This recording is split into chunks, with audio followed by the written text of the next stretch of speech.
Warning, this video may contain content that may not be suitable for children or anyone else that is easily offended. Strong language, graphic content, nudity, bad jokes, and a possible idiot, aka myself, may be featured in the following clip. Viewer discretion is advised. It is not responsible for any damages that you receive watching this video.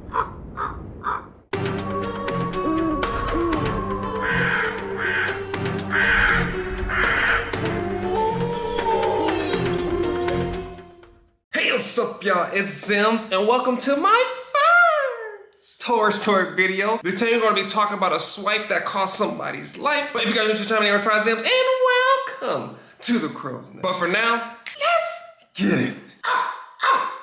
Let's go.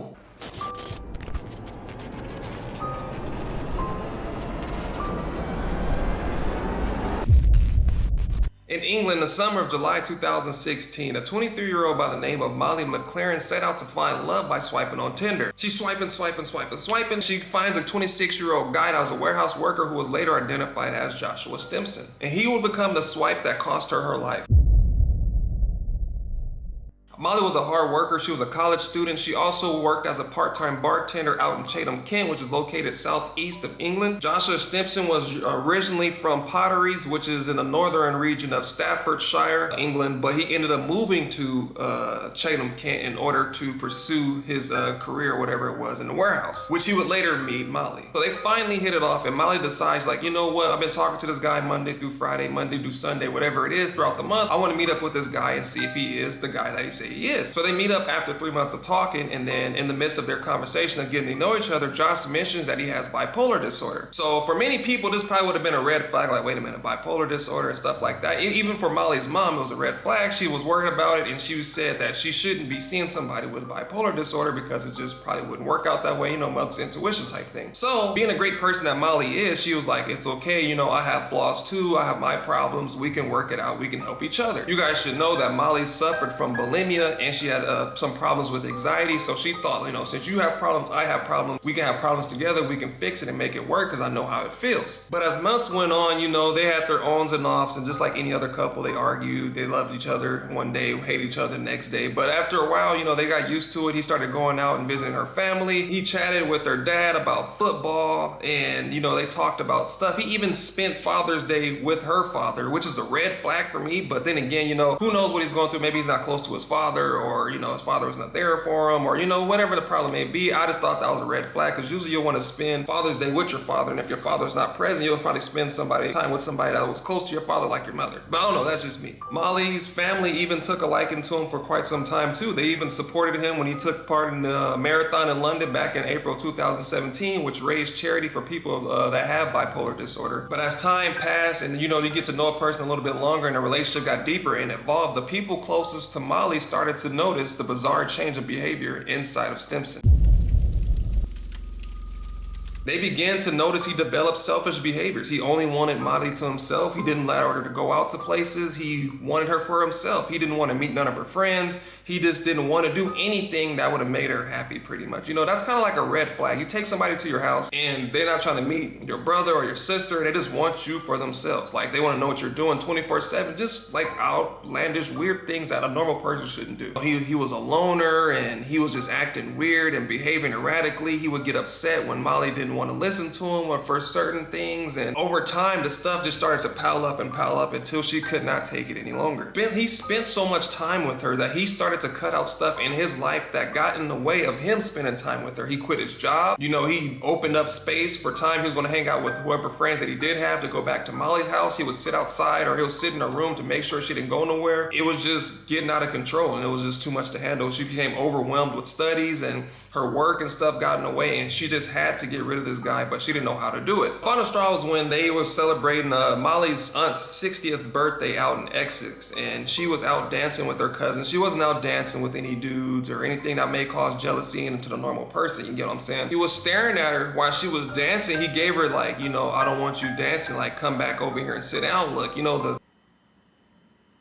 She was dancing with family members, and one of the nieces that never met this guy before said that she didn't like him. If a kid tells you that they don't like that person, 9 times out of 10, I'm gonna listen to that kid, because 9 times out of 10, I really honestly believe that kids can see things and notice things or feel things that we can't at a certain age. You get what I'm saying? You guys know what I'm talking about. Like, kids know. Like, if you bring your kids around and they don't like them, then it's a red flag. Like, just like dogs. If you, like, your dog likes everybody and you bring someone to your house and your dog start barking, you should be like, I don't know about that person. Fast forward a couple of nights, Molly went out with some of her friends and she pulls Stimpson to the side and she's like, hey, I know we've been dating for some time, you know, blah, blah, blah. It's not gonna work out, I'm sorry. Obviously, being the person that he is, Stimpson goes into a blind rage, bruh. This dude takes to Facebook and starts saying outlandish stuff that was not true. He's like, oh, she's taking cocaine, she's addicted to drugs and stuff like that. He even goes as far as tagging her friends and her family so they can see the post as well. But them knowing the kind of person Molly is, they knew that she was not gonna be, taking any kind of drugs and stuff like that, because she's already going through bulimia and anxiety, and she has a part-time job in school. You know what I'm saying? She's not going down that road because she has been making progress, and after quite some time of this happening, the mother was like, we need to go to the police. So they reach out to the police department and tell them what's been happening and stuff like that. And as always, the police was like, oh, we can't really do anything without proof. Do you have any evidence or whatnot? But they did reach out to him via phone call and told him, like, hey, if you do not stop, harassing her, then, it's going to be a problem. And he says, I have done nothing wrong. I've done nothing wrong. But if you think I have, there's more to come. 12 days later, we will find out exactly what he meant. 2 days before the murder, Stimpson was caught on CCTV purchasing a knife from Asada in Chatham. 30 minutes later, he was caught buying a pickaxe from home base. 2 days later, Molly was seen inside of the gym, doing her regular routine workout that she always does. You can tell that she was like a fit type of person. She really cared about her health. She cared about her body. So she was in the gym working out, and lo and behold, guess who pops up? The devil himself, Stimpson. He comes in, and you can tell like she's kind of like caught off guard, and she's like, well, what is he doing here? Kind of like the vibe of like, how do you know I'm here? Why are you here? We're not together no more. You're being weird. You're making me uncomfortable. You need to stop. In the video, you can see like she confronts him, or maybe he said something to her and they're talking for a little bit. And eventually you can see Stimpson leave the gym, exiting through the stairway. Moments later, Molly leaves the gym, and she would not predict what was waiting outside for her inside of the parking lot. She finally leaves the gym, and she's heading back to her vehicle. She enters her vehicle. Stimpson abandons his vehicle, and he heads over to her car, yanks her car doors open, and begins to stab this girl repeatedly over and over and over and over again. And she's fighting him off. She's trying her best to fight him off. She's screaming, she's honking the horn and stuff like that. So some time passed, and a brave bystander runs over and tries to stop the attack, but by then it's already too late. She had been stabbed over 75 times. Throughout her body, and her neck was cut.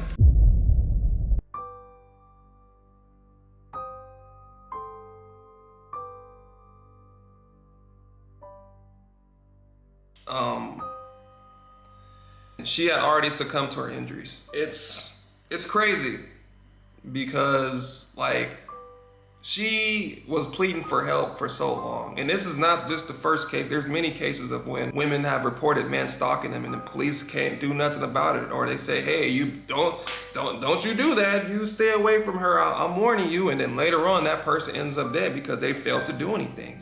Like do something more than a restraining order. A restraining order is not going to do anything. You telling them to stop is not going to do anything. Once a killer has his eyes on something that they want, they're going to fulfill the mission unless you stop them, bruh. That's just how it is. Everybody knows that, right? Covered in blood, he was arrested and charged with first-degree murder. Later on, it was consulted that he didn't have any bipolar disorder that entire time. He just had a hypersensitivity to rejection. His trial at the Maidstone Crown Court, where 2 of his exes came forward to testify, and we found out even more startling information on this dude that dates back to 2013. One of his exes had stated that when she was dating him back in 2013, that he had spit a drink in her face after she decided that she didn't want to be with him no more. So after that, he left outside the club and he waited outside for her for hours for her to leave. She was one of the lucky ones that got away. Alexander Dell, one of his second exes, had said that he followed her into nightclubs and take pictures of her, throughout the club without her permission. He even sent photos of himself at her back garden, him being there. And then he told her while she was on holiday, which is like pretty much like vacation or whatever, he was going to fly out and drown her. And they reported him back in 2013, and the Staffordshire Police Department said there was nothing that they could do about it. But since then, their policies have changed, and now they are forced to seek action even if the victim decides not to push the matter further. So they're going to reach out and make sure that that person is pretty much put on